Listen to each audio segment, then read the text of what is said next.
ಈಗ ತಾನೇ ಬಜೆಟ್ ಮುಗಿಸ್ ಬಂದಿದ್ದೀನಿ. ಬಜೆಟ್ ನಲ್ಲಿ ಎಲ್ಲರೂ ಬ್ಯುಸಿ ಆಗಿದ್ರು. ನಿಮಗೆ ಗೊತ್ತು 30 ಮಾರ್ಚ್ ಇದು ಇಯರ್ ಎಂಡ್ ಇರುತ್ತೆ, ತಮಗೆಲ್ಲರಿಗೂ ಗೊತ್ತು. 31 ಮಾರ್ಚ್ ಇಯರ್ ಎಂಡ್ ಇರುತ್ತೆ. ಸೊ ಈ 31 ಮಾರ್ಚ್ ಮುಗಿದ ತಕ್ಷಣ ಉಳಿದ 2 ಕಂತಿನ ಹಣವನ್ನು ಬಿಡುಗಡೆ. ಗ್ಯಾರಂಟಿ ಬಗ್ಗೆ ಆಶ್ವಾಸನೆ ತಮ್ಮ ನಾಯಕರಾದ ಗ್ಯಾರಂಟಿ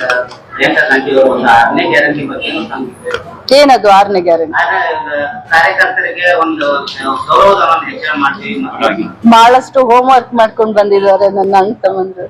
6ನೇ ಗ್ಯಾರಂಟಿ ಬಗ್ಗೆ ಅಂತೂ ನನಗೆ ಗೊತ್ತಿಲ್ಲ, ಬಟ್ ನಮ್ಮ ಅಂಗನವಾಡಿಯ ಯೂನಿಯನ್ ಎಲ್ಲ ಲೀಡರು ನನ್ನ ಗಮನಕ್ಕೆ ತಂದಿದ್ದಾರೆ.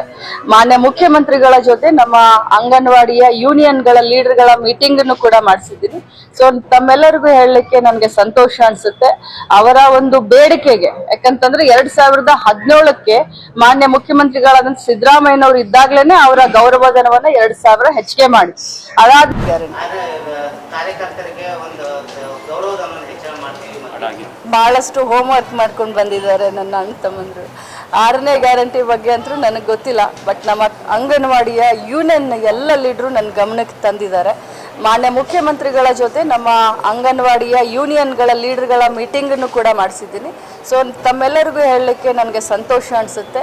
ಅವರ ಒಂದು ಬೇಡಿಕೆಗೆ, ಯಾಕಂತಂದ್ರೆ 2017ಕ್ಕೆ ಮಾನ್ಯ ಮುಖ್ಯಮಂತ್ರಿಗಳಾದಂಥ ಸಿದ್ದರಾಮಯ್ಯನವರು ಇದ್ದಾಗ್ಲೇನೆ ಅವರ ಗೌರವಧನವನ್ನು 2,000 ಹೆಚ್ಚಿಗೆ ಮಾಡಿ, ಅದಾದ್ಮೇಲೆ ಯಾವ ಸರ್ಕಾರಗಳು ಹೆಚ್ಚಿಗೆ ಮಾಡಲಿಲ್ಲ.